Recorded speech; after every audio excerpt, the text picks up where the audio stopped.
aferré a esa frase y le dio luces y sentido a mis búsquedas. Yo pinto para no morir. Bueno, vamos a comenzar entonces con tus paisajes subterráneos. Sí, yo vengo trabajando el paisaje.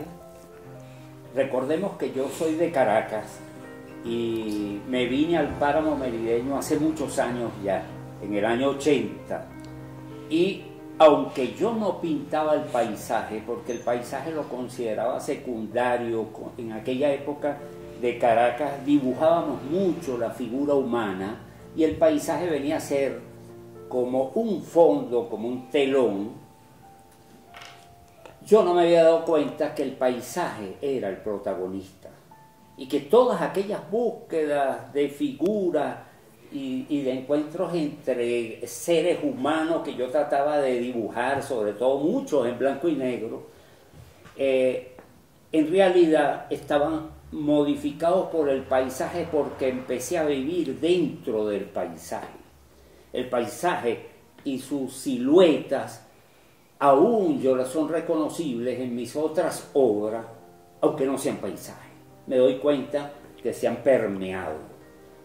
Hace poco hice una serie que no eran precisamente paisajes y me asomo a la casa e identifico el perfil de la montaña allí. A tal punto que llegué a considerar el paisaje con más respeto. Sin embargo, a veces peleo con el paisaje. Una obra que nos acompaña aquí se llama justamente Despaisaje, porque fue una serie en donde traté de salirme, porque me di cuenta que el paisaje ya me estaba envolviendo o me estaba atrapando, y lo desmembré en sus componentes identificables. Esa serie que tú dices de paisaje subterráneo fue una serie que expuse en Valencia, en el estado Carabobo, y fue una serie en donde yo me obligué, Micha, a bajar la cabeza, a ceder, y entonces entendí que también había un paisaje subterráneo, que es el paisaje que me habita a mí. También le puse algunas cosas identificables, porque no me puedo salir de lo figurativo. Yo a veces camino a caballo entre lo abstracto y lo figurativo, pero le puse algunos elementos identificables para yo tener de dónde asirme. Porque a medida que construyo un universo plástico, necesito aferrarme a él para salvarme yo mismo. Yo en realidad estoy lanzándole salvavidas al niño que fui. Y constantemente mi obra lo que hace es reproducir aquella estética primaria, íntima, de cuando no sabía ni siquiera qué era el arte. Yo entro al arte cuando tenía 7 años. En aquella época, Micha, y en Caracas, teníamos una profesora feroz y repugnante. Y ella nos mandó a hacer una tarea, un dibujo. Y mi hermano Miguel Ángel me hizo la tarea. Yo no pensaba que las tareas eran intransferibles. Mi hermano había hecho un barco. Empezó haciendo la quilla, hizo el mar, hizo el barquito, le puso 2 chimeneas, le puso el humo. Y yo veía fascinado cómo lo hacía. La presenté como mía y por supuesto la profesora dijo que no era mía, ¿no? Y yo le mentí y le dije que sí, la había hecho, porque el arte también es una ficción. Y me dijo, y Triago, hágalo de nuevo, y escondió el dibujo. Y lo he hecho idéntico, empecé por la quilla. Hice el mar, hice las líneas, hice las 2 chimeneas, hice el humo. Y la profesora, que era un monstruo, me pidió perdón. Desde entonces, a esa edad, yo soy el capitán de ese barco. Ese barco ha sido mi salvación y es recurrente, aparece en alguna de mis obras.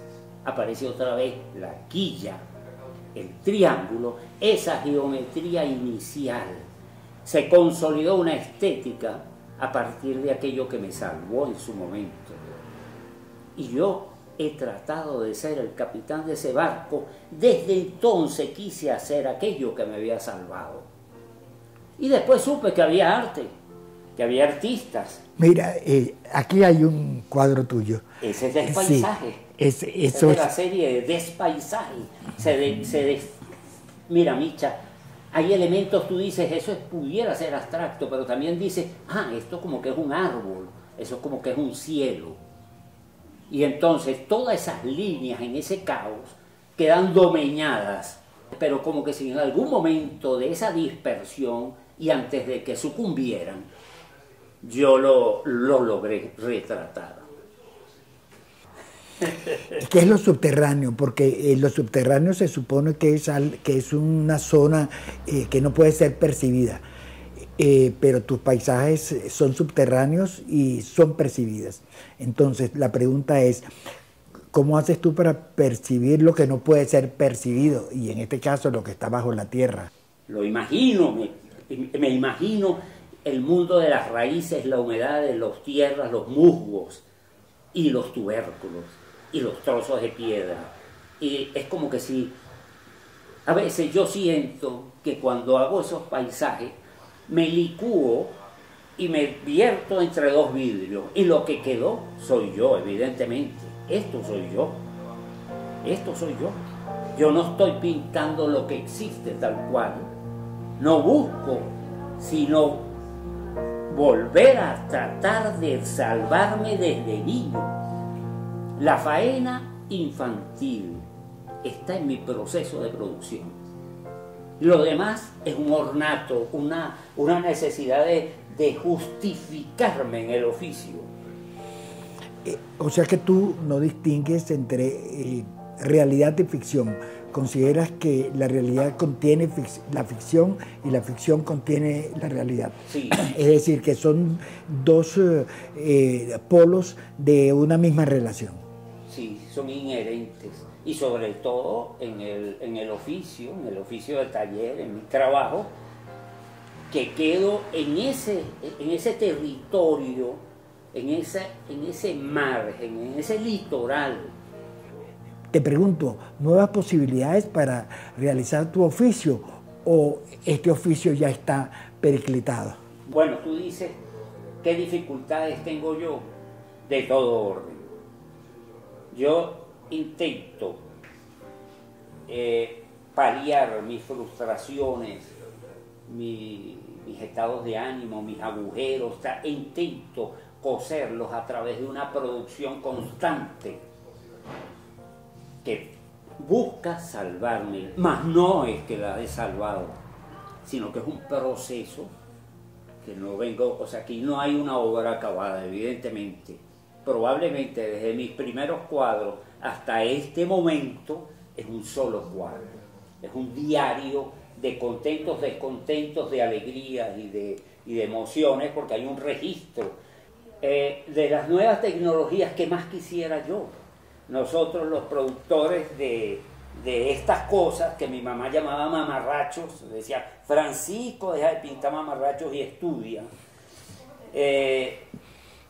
Estamos embromados por la cuestión económica, por el mercado, por la necesidad de adquirir material, de material de buena factura, y vivimos atenazados por eso, luchando por negociar y colocar nuestro trabajo. Me gusta muchísimo que hayas dicho periclitado, porque hace tiempo que no oía la palabra, pero no considero que haya llegado a un punto, sino que quisiera hacer algo más. Sí, esto es una lucha contra la frustración. ¿De qué manera un movimiento como el que ustedes están planteando, que reúne artistas de diferentes campos, con diferentes técnicas, con diferentes problemáticas, pero reunidos en torno a un concepto que expresa un atributo esencial de lo antropológico, que es el concepto de amistad?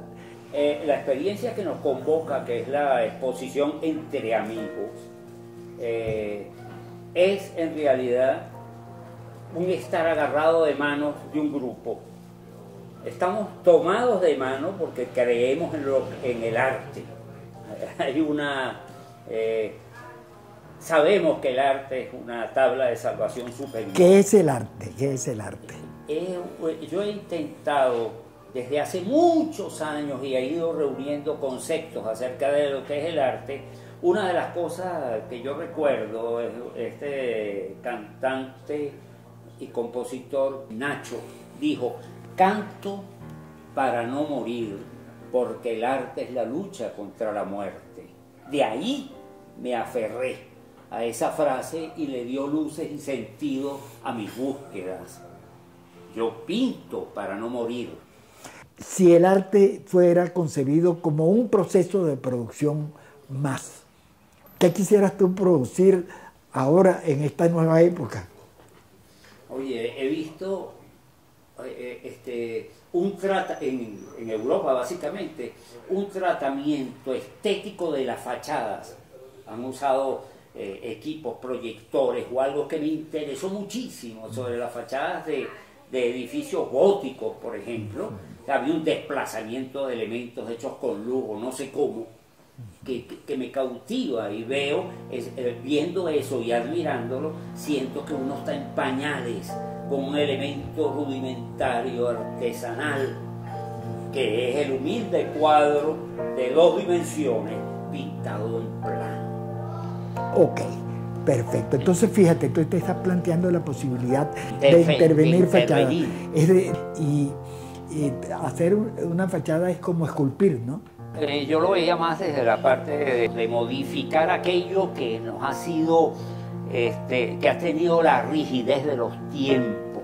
Tú la conectarías con una idea de ciudad distinta. Sí, evidentemente, claro, sería muy difícil hacerla por los costos, pero estamos hablando constantemente con un lenguaje utópico, del cual me aferro. Me encantaría que pudiéramos un grupo así como este que está naciendo y que tiene una empresa de tantas glorias, ya intentarlo es victoria. Y aunque no se dé, el artista tiene que estar aferrado a la utopía, a la ilusión. El artista tiene que estar aferrado a lo imposible para lograr lo posible. Pero ¿por qué no se puede? Por los costos enormes. Pero ¿por qué no se puede intervenir una fachada? Pudiera intentarse, inclusive en un grupo pero de una artistas. Sola. Digamos, fíjate, construir un prototipo. Tendría que sentarse uno y ver con quién se cuenta para eso, enamorar en esa idea, comulgar con esa idea. Eso es una cuestión que amalgama a todos los en un solo bloque para construir. Eso es interesante, Micha. Yo creo que pudiera irse pensando. ¿Y la fachada de tu casa? La fachada de mi casa ya está intervenida. Bueno, pero me parece extraordinario. Claro. O sea que ya comenzaste, sí, ya comenzó el proceso. Claro. Ajá. ¿Y qué otra? Yo la veo en la ciudad. Eso me gusta mucho porque hay una intervención. Fíjate, yo creo que en este proceso de cambio de lo productivo, vamos a llamarlo así, todas las formas se mantienen. Es decir, tú te das cuenta que siguen produciéndose, no solamente produciéndose, sino digamos que los productores están regresando a lo paleológico, es decir, a buscar referencias y conocimientos sobre objetos generados hace miles de años, ¿cierto? Es decir, creo, no sé, te lo pregunto, que en esta época todas las formas de expresión productiva son válidas. Sí. De tal manera que yo creo que este tipo de expresión no va a desaparecer.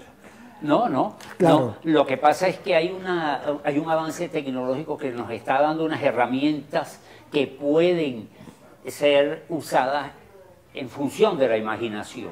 Lo que no ha muerto es la imaginación. Eso no ha muerto. ¿Has pensado en la utilización de la inteligencia artificial? Tengo miedo.